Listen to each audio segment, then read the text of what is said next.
dharura.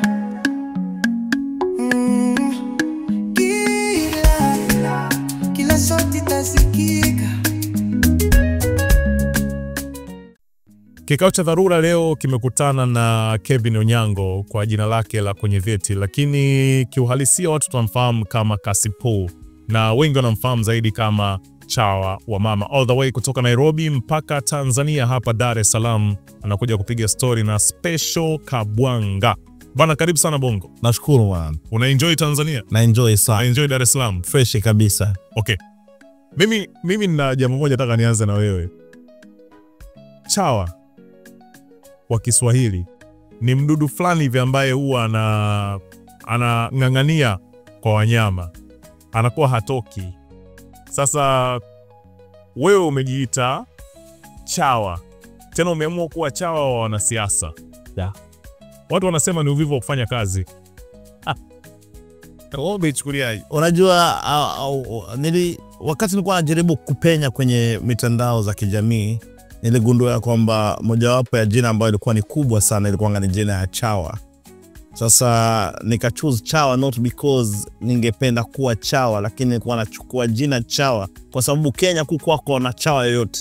So nikatumia jina Chawa ili nipate kupenya kwenye mitandao za kijamii. Mimi mwenyewe sipendi jina Chawa kwa sababu mimi ni mtu ambaye naamini kwenye ulimwengu wa kiroho, na najua siku zote unapoitwa chawa ama mdudu ambao ni ya kunyonya unabaki kuishi maisha kama hiyo. Na ndo maana miezi kama miwili iliyopita nilitoka kutoka kwa jina Chawa nikajiita balozi, yani mwakilishaji balozi, ndo nitoe jina Chawa. So sasa hivi siitwi chawa, naitwa balozi wa William Samoei Ruto, balozi wa Mama Samia Suluhu, balozi wa mtu yoyote au kiwanda yote ambao nawakilisha. Kati ya chawa na balozi ipi ilikuwa nakupa hela?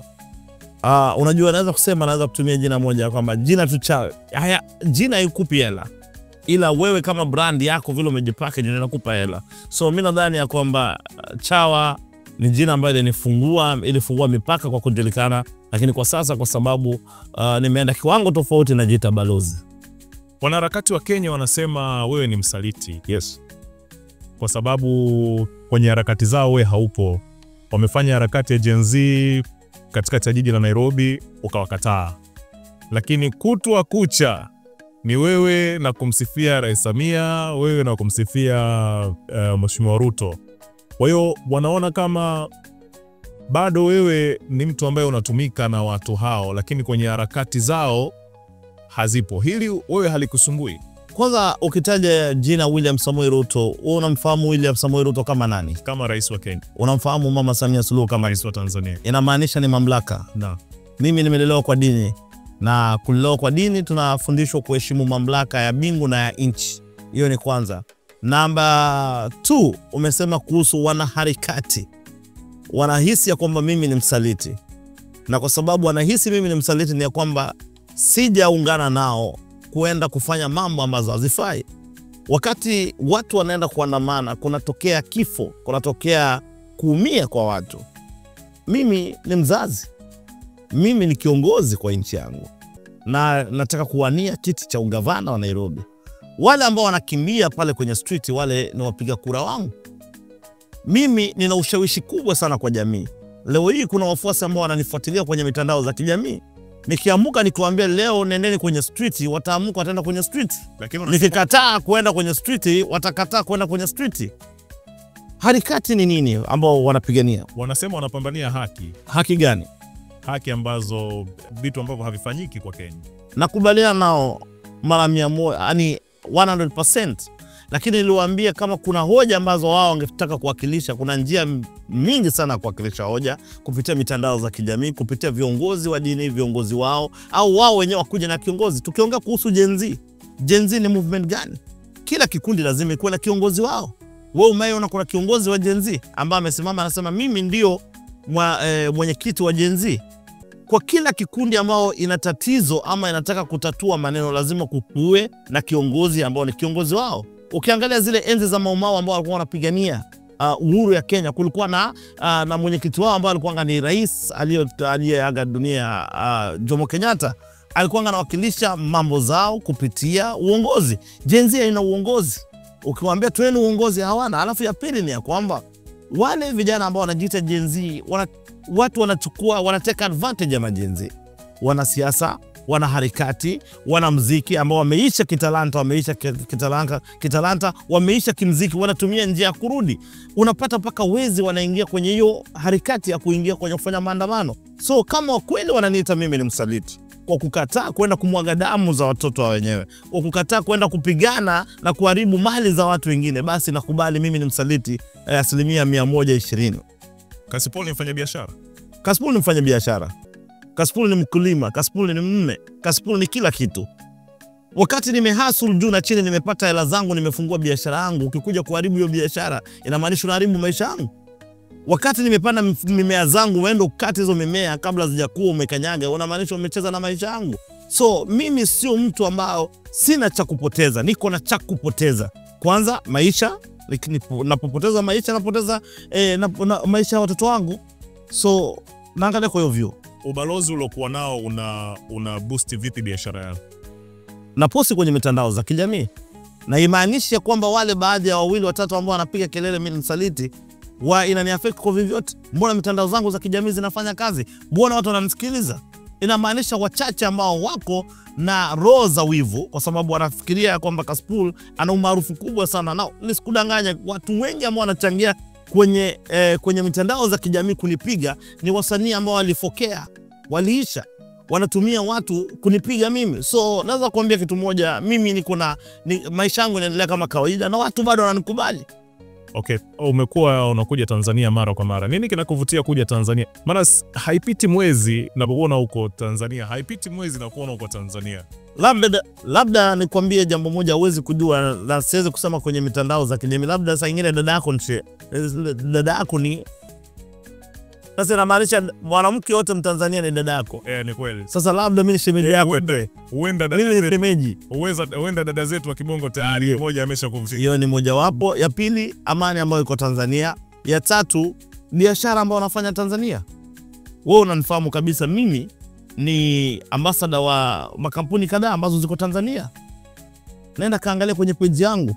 So kuja kwangu Tanzania ni vitu mingi zinaleta Tanzania. Okay, hapa Juskati tulipata kusikia wanaharakati wa Kenya, Boni pamoja na Martha Karua wakizonga sana Tanzania kwa maneno. Ulipokeaje hii taarifa? Kwanza ni wapongeze jeshi la polisi kwa kufanya kazi nzuri ya kuhakikisha kwamba wamewashika wakawarudisha kwao nyumbani. Wangefaa kufungwa. Wewe ni Mkenya mwenzao? Mimi ni Mkenya mwenzao. Na haimaanishi kwamba ndugu yako akiwa mwizi unamtetea. Mwizi ni mwizi, ana jina lingine. Mwizi ni mwizi. Ukiwa na ndugu yako ambaye anaumiza watu nje, basi huyo ndugu yako akiwekwa jela, furahia, kwa sababu kitu moja ni ya kwamba umemsaidia. Ndakurudia kwa kusema hivi, watu ambao wamfahamu Boniface Mwangi, ambao wanapiga kelele kusema kwamba kadhulumiwa nchini Tanzania, wanakosea kwa sababu wamfahamu. Boniface Mwangi ni mwanaharakati ambaye anajulikana sana, kasumbua utawala kama 3 nchini Kenya. Alimsumbua Mwai Kibaki, akamsumbua Uhuru Kenyatta, sasa hivi leo hii anamsumbua William Samoei Arap Ruto. Tafsiri ya kusumbua ni nini? Kusumbua inamaanisha analeta utata kwenye mamlaka ambayo inatawala. Boniface Mwangi ni mwanabiashara, sio mwanaharakati kabisa. Na nitakwambia kila mtu ambaye alirudishwa Kenya na tabia zake. Naanza na Boniface Mwangi. Boniface Mwangi alikuwa mpiga picha tu, ambao ni mtangazaji wa habari kule Kenya. Wakati kulitokea machafuko ya post election violence, alikuwa mpiga picha na akapiga picha kubwa sana. Mwaka gani? Hiyo ni 2007 ambapo watu waliuawa wengi sana, ambapo ikapeleka kesi pale The Hague. Yeye ndiye aliwakilisha mapicha ambazo zilipigwa. Yeye kwanga anapata mtu amepigwa panga, kapiga picha, akatumia wazungu. Wazungu wakamuona, wakajua basi huyu ndo mtu wa kutumia. Kwa sababu kuna saa wakati nafika, kuna malengo ambazo wazungu wako nazo za kufanya kwenye mainchi zingine ambazo ni nchi za Afrika. Boniface Mwangi kaonekana sana na mandugu zetu wa Kishoga, ambao ni mwanaharakati mkubwa sana wa mashoga. Na yeye ndo anatumia na wazungu kupitisha vitu ambazo hazifai. Na Boniface Mwangi akabadilisha hiyo kuwa kama biashara, kwa sababu yeye alisema ni mwanaharakati. Na nitakwambia Boniface Mwangi hafanyi kazi yote, hana biashara yoyote, hana chochote anafanya, lakini watoto wake ni kama 4 na kila mtoto anasoma kwa shule ambaye analipiwa $1,200 kwa tamu moja. Boniface Mwangi anaishi nyumba ya milioni 300 ya Kikenya ambao ni milioni 3 ya dola milioni 3. Ana mashamba ambazo ni ranch kubwa sana ambao unaweza kimbia na magari pako choki. Anaendesha magari ambazo ni more than 5 million, 10 million Kenya shillings. Kwani hawezi kuwa na biashara nyingine za Na kurudilia kwa kuambia yeye biashara yake ni gani? Boniface Mwangi biashara yake ni kupata hela kupitia wazungu ambao wanafanikisha malengo zao kupitia yeye. Na ndio maana siku zote Boniface Mwangi, kama hakuna maandamano, wakati wote anapofanyika kunafanyika maandamano, lazima Boniface Mwangi atanunua gari mpya. Lazima Boniface Mwangi atanunua shamba. Serikali ya Kenya iko na rekodi zote ambao Boniface Mwangi.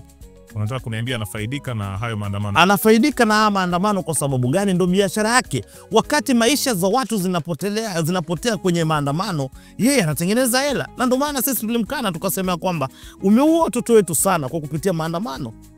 Wewe kama hakuna chochote inafanyika ama nchi iko na amani, utampata kubungeni kaenda kachinja manguruwe, kamwaga damu za manguruwe ziko kwenye mitandao. Nenda ka Google. Kachinja vitimoto 100 wanyama na wachinja pale kwenye bunge, kuita wabunge mpigi. Na kama hakuna hizo maandamano zote ambazo zinafanyika, Boniface Mwangi ataenda mwenyewe ajishike, ajiingize pale.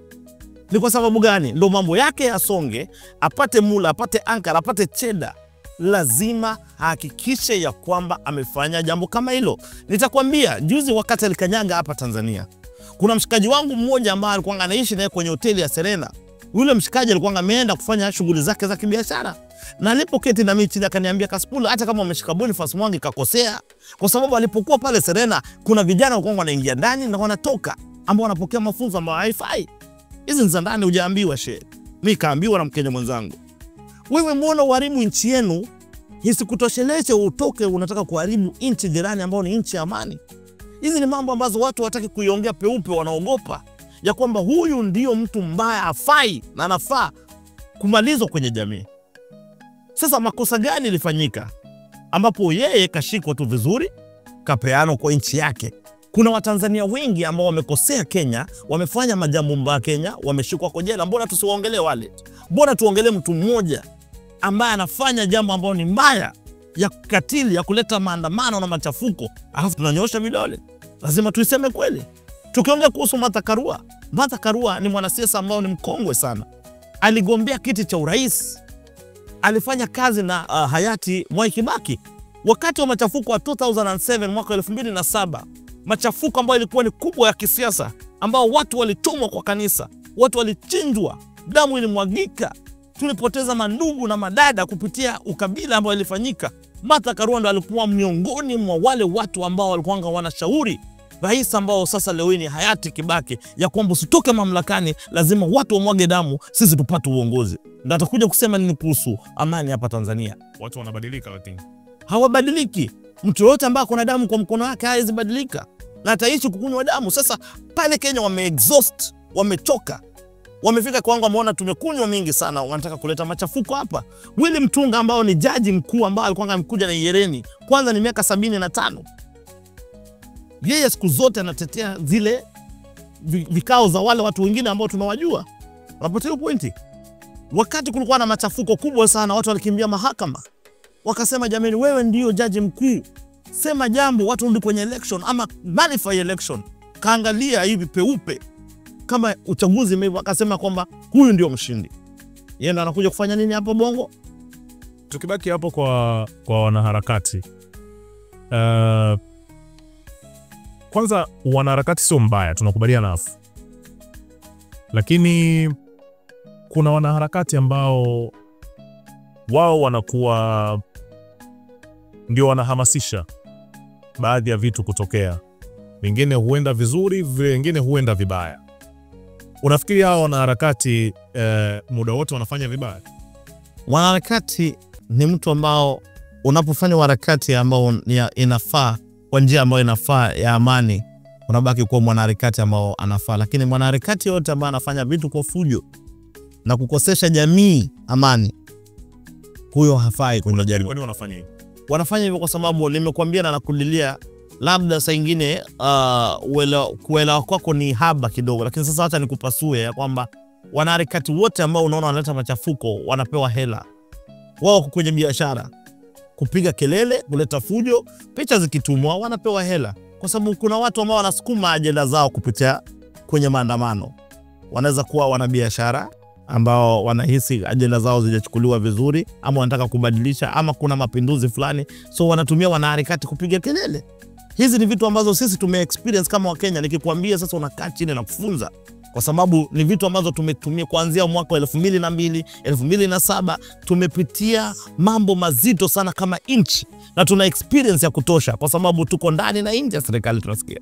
Umewahi kuwafuatilia wanaharakati ambao wamekuwa wakihamasisha Watanzania waandamane? Mimi nimewahi kuwa mwanaharakati kabisa. Hujajua kichwa changu ngumu ilitokeza wapi. Mimi nimewahi funga barabara mzima pale Mathare, kwenye ghetto ya Mathare pale kitongoji Juli. Najua nimefanya kazi na wanaharakati, na najua vile wanaoperate wanafanya. Ni ya kwamba wanaharakati wote ni wanabiashara. Yani tukwamie tu pale ya kwamba hakuna mwanaharakati ambao ni genuine kama sio mwanabiashara. Lazima atimize malengo zake kwa kupitia wanaharakati. Ni jina ambayo imewekwa ya kupamba tu, lakini wako kwenye biashara. Tundu Lissu, mwenyekiti wa chama kikuu cha upinzani Tanzania kwa sasa, Chadema, aliwahi kusema kwamba Tanzania inahitaji kujifunza uhuru wa kisiasa kutokea Kenya. Lakini tumewahi kuona Kenya kupitia hicho kinachoitwa uhuru wa kisiasa, ambayo nafikiri ipo kwenye illusion. Watu wameweza kudharau viongozi. Niliona kuna klipu mpaka mtu amemrushia kiatu Mheshimiwa Rais. Nimeona na klipu nyingine nyingi tu kama hizo za Gen Z na vitu kama hivyo. Unafikiri wewe ambaye umesha experience hivyo vitu kutoka Kenya na kauli hii ya Tundu Lissu, unafikiri Tanzania inaweza kujifunza wapi? Naweza kusema jambo moja ya kwamba hakuna kitu mzuri ya kujifunzia kutoka kwenye harakati za Kenya. Kenya ilikuwa ni nchi ambao tulikuwa tunajipiga kifua sana, na tulikuwa tunajivunia kwa sababu sisi ndio tunajua ni wasomi, sisi ndio tuko na miundombinu ambao ni bora kabisa Afrika. Sisi tulikuwa tunajivunia vitu mingi sana kutoka Kenya. Lakini leo hii kupitia demokrasia ambao watu wanasema wanahitaji kusoma kutoka Kenya, ndio imeharibu Kenya. Harakati imeleta fujo. Nini kitu kubwa ambao wewe leo hii umeketi pale, hata ndani ya nafsi yako unajua kama mwanahabari tu ni uweze kuongea, lakini unajua hakuna chochote cha kujivunia kutoka Kenya. Ndio maana nimetaka kusikia kutoka kwako ambao unaishi. Napata pointi. Haiwezi kuwa nchi ambao vijana wanajituma kila siku. Wao wenye wanajituma ndio wanaenda kwenye street kuharibu mali ya wengine wenye wanajituma. Leo hii kuulize, utapata kijana wa miaka 35 Tanzania leo hii anaendesha Uber yake na kuna kinyozi yake pale. Lakini utapata miaka 35 amekaa juu ambao anasema kwamba amedhiakiwa sana na serikali, anahitaji kubadilisha. Kwa sababu gani? Ako na degree, ako na masters, anahisi ya kwamba yeye hawezi fanya kazi ya kuendesha Uber. Anahisi ya kwamba yeye hawezi fanya kazi ya kunyoa kichwa. Anasema mimi ni msomi kabisa, nimesoma, niko na PhD, ninahitaji kazi ambayo ni white collar job. Na kweli miaka 40 na baada anaishi kwenye mamamaki. Wako Kenya, wamejaa Kenya. Kutokujituma na kuhisi ya kwamba uko entitled na uwezi kufanya kazi zingine, unahisi ya kwamba serikali imekunyanyasa, na ndio maana wanakuambia kwamba we have jobless. Unauza jobless for what? Because I am a PhD holder. Ila hali kazi pia kuna wasomi pia wengi ambao wako kwenye serikali, na wao hawakubali ya kwamba sisi tunaweza vunja kimuri, tunaweza kufanya kazi ya mkono. Unapata pointi? Na kurudia kwa kusema hivi, hakuna chochote, na usiambiwe na yeyote ya kwamba ni jambo ya kujivunia Kenya. Watu wachache ambao wako na akili watakwambia, kwa sababu wanajua ya kwamba maandamano, fujo na vitu ambazo zinafanyika kudharau viongozi. Kama mtu hawezi kuheshimu rais wa nchi kwa kumtupia kiatu, na watu pale wanashangilia wanasema kwamba Kenya ndio kuna demokrasia kwa kutupia rais viatu, wewe kesho utataka kuwa rais wa nchi. Kesho utataka kuwa kiongozi. Mimi nataka kuwa gavana wa Nairobi, niongoze nchi. Nitaongoza nchi kwa kutupiwa viatu? Uongozi ambao iko ya mamlaka ya kidini, ya kiserikali, lazima kukue na heshima na nidhamu, na watu waheshimu mamlaka ambayo iko. Sasa hakuna cha kuvunia na ya kujivunia kutoka Kenya. Tuachane na upande huo. Nilikuwa umepanda SGR kwenda Dodoma kwenye mkutano mkuu wa Chama cha Mapinduzi. Na nilikuwa pia ukishiriki mkutano wa Chama cha Mapinduzi. Nataka kujua vitu viwili. Cha kwanza, kwa Afrika Mashariki, nchi zenye miundombinu ya SGR na treni za SGR ni mbili, Tanzania na Kenya. Ya Kenya ikitumia diesel, ya Tanzania ikitumia umeme. Nataka kujua experience yako, sababu umepanda zote mbili na umezi experience vizuri. Nataka kujua experience ya treni hizo mbili za SGR pekee kwa Afrika Mashariki, lakini pia nitataka kujua experience yako kwenye mkutano wa Chama cha Mapinduzi Dodoma. Kwa SGR naweza kusema kwamba yeye ni the best. Kwanza ni mzuri sana kwa sababu muda yake ni muda chache sana ya kuwasili. Ukipiga hesabu kwa muda na distance, yani urefu wa distance, yeye inakimbia sana. Ya diesel yetu inajivuta kidogo. Alafu pia interior ambao ni vile imetengenezwa ndani ni tofauti na ile ambao iko upande mwingine. Ile yetu kidogo ni mzee. Hii yenu kidogo imeadvance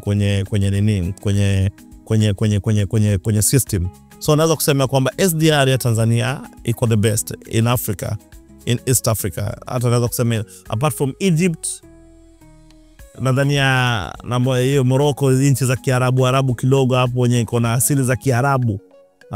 Tunaweza kusema in East and Central Africa Tanzania ni namba 1. Pongezi kwa hiyo. Kuhusu mkutano wa chama cha CCM, nilitaka kwenda kujifunza kitu kwa sababu mimi nimekwambia ni mwanasiasa kule nyumbani. Na siku zote tukienda kwa mikutano zote za kisiasa lazima tumalizie na ngumi na mateke na tupigane.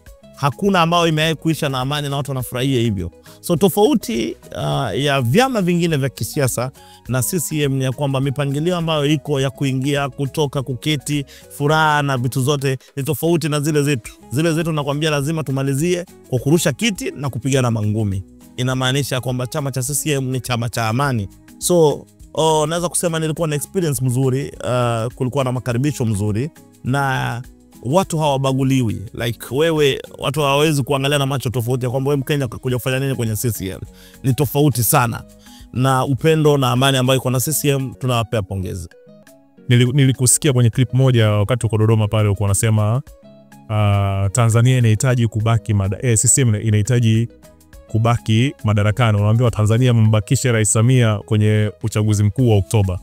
Unafikiri nini kilikupelekea kufanya hivyo? Na unafikiri kwa nini CCM na Rais Samia wanastahili kuendelea kubaki baada ya uchaguzi wa Oktoba? Kwanza, CCM ni chama ambayo imechangia amani sana Afrika Mashariki. Unapoongea kuhusu CCM unaongea kuhusu baba wa taifa Julius Nyerere ambao ni mwanzilishi. Unaongea kuhusu mheshimiwa rais aliyetoka mamlakani Jakaya Kikwete, Benjamin Mkapa. Wao wote ni wanachama wa CCM. Imechangia amani gani? Imechangia amani kubwa sana. Nchini Kenya tulipokuwa na shida kubwa mwaka wa 2007, chama cha CCM kupitia kiongozi wao ambaye alikuwa rais wa Jamhuri ya Muungano wa Tanzania Kikwete alichangia pakubwa sana kuleta amani kati ya Raila Amolo Odinga na Mwai Kibaki. Amani ya Kenya ilipatikana kupitia chama cha CCM. Chama cha CCM ilipata kustabilize Uganda wakati kulikuwa kuna shida ya zile enzi za Amin Dada, wakina Obote na nani. Leo hii, hata leo hii rais ambao ni wa sasa Yoweri Kaguta Museveni anajua mkono kubwa ambaye ilichangiwa pakubwa sana ni chama cha CCM kupitia rais aliyetuacha baba yetu Julius Nyerere. Naweza kuambia bila kublink macho yangu ni ya kwamba Rais Samia Suluhu amefanya mambo ambayo haijaonekana kwenye Afrika Mashariki. Rais amefanya jambo ambalo leo hii tunamcelebrate kama rais wa kwanza Afrika Mashariki ambao ni mama. Angalia malengo ambazo amezitimiza kupitia leo hii wachezaji. Hakujai tokea Afrika Mashariki ya kwamba kuna mtu ambaye anawapa motisha wachezaji wa mpira kupitia goli la mama. Hakujai kuwepo. Ya pili, tunaongelea kuhusu airport ambao tumeshuka juzi, na kuna wengine ambao niliambiwa na mdogo wangu Putu Imara kaniambia kuna wengine atajengwa Msalato ambao ni kubwa sana. Mashule ambazo ni za sayansi ambao leo hii amehimiza vijana kwa kila wilaya watoto wa kike kusomea. Hizo ni mambo ambazo shule 6 kila mkoa. Ya kila mkoa ambao zinatengeneza kila mkoa. Leo hii viwanja za michezo ukiangalia ufanya statistics Kenya na Tanzania na Uganda, utapata Tanzania ndio ina lead kwa kuweka viwanja vya mchezo. Inamaanisha kwamba vijana wanajituma kwa kwenda kufanya talanta zao kupitia hapo, na hapo inapunguza idadi ya mateja na wakula madawa na kupata ajira. So yote 5-9 mimi naweza kuuliza kwa kuambia shehe bila kuogopa na bila kusema bila kublink macho yangu ni ya kwamba Tanzania ina kila sababu 120% kumpigia Mama Samia kura. Na Oktoba wafanye nini? Watiki. Kwa sababu gani? Mama Samia Suluhu anabaki kuwa rais ambaye amefanya mambo ambao paka sisi majirani tumeshuhudia na tunatiki tu kwa mdomo. Si tunatiki kwa mdomo, lakini hapo umeongea kama balozi au umeongea naongea kama jirani ambaye ameketi. Naongea kama jirani ambaye ameketi. Unajua niliambia mdogo wangu mmoja anaitwa King Ginex, nikamwambia kila nchi ambayo iko Afrika Mashariki imepitia kumwaga damu. Ukiongea kuhusu Uganda, damu imemwagika. Kuongea kuhusu Kenya, tumejaza nchi yetu inanuka damu. Ukiongea kuhusu Kongo, damu inanuka. South Sudan, damu inanuka. Kila kona ya Afrika Mashariki. Lakini ukiongea kuhusu Tanzania, hauongei kuhusu kitu inaitwa damu, kwa sababu mchangao haijaonja damu. Itakuwa ni vibaya sana sisi majirani kama nchi ya Tanzania ndio imebaki kuwa ndio kimbilio letu ambao tunakimbia wakati tunamwaga damu, tuende tuchafue penye tunakimbia tukienda kutafuta amani. Unapata pointi?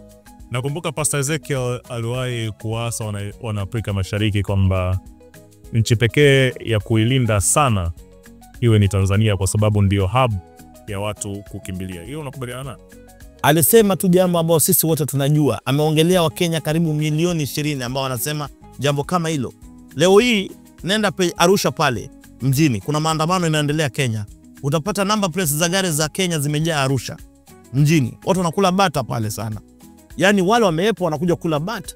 Mimi mwenyewe leo nitarehe ngapi? Niko wapi? Niko Tanzania. Inamaanisha Tanzania ni nchi ambayo sisi tunaona kama nchi ya kukimbilia kwa amani. Na sisi haturuhusu Tanzania iharibike. Na sisi kwa sababu gani? Utajiuliza, mbona jamaa anazidi kupiga kelele kusema Tanzania ni nchi ya amani, anatetea Tanzania anafanya? No. Naipenda kwa sababu yangu mimi, kwa sababu mimi ni mbinafsi. Kibinafsi ni kwamba kunapochafuka Kenya na kuja kufanya nini? Kukinga mvua hapa. Unapata pointi? Vile tunaendelea kama Afrika Mashariki, kuna vitu ambazo zinaendelea kwa nchi zetu. Sasa tukimaliza Tanzania pia tulete damu Tanzania, tutakimbilia wapi? Hatuna visa kwenda Ulaya, lakini Tanzania tukiingia tunagongewa, tunakuja. So ni kuomba, naomba jameni wa Tanzania kwa jumla, hakikisheni nchi yenu imebaki kuwa nchi ya amani, kwa sababu ina sifa ya amani. Na naomba Afrika Mashariki, jameni tuichunge. Tanzania ni kubwa sana. Tunapochafua kwetu, tutakimbilia tu hapa tu. Nimekwambia mimi mwenyewe niko na mke hapa tayari. Okay, hili nataka ujibu tu kwa jibu moja bila maelezo.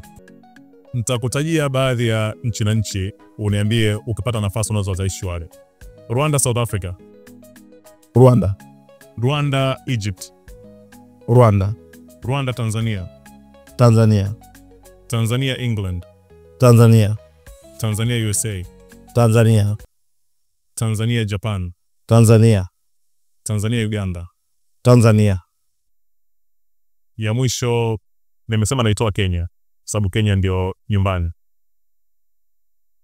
Tanzania na sehemu yoyote duniani ambapo unataka kwenda. Tanzania. Nakushukuru Kaspo. Shukran sana. Kikao cha dharura.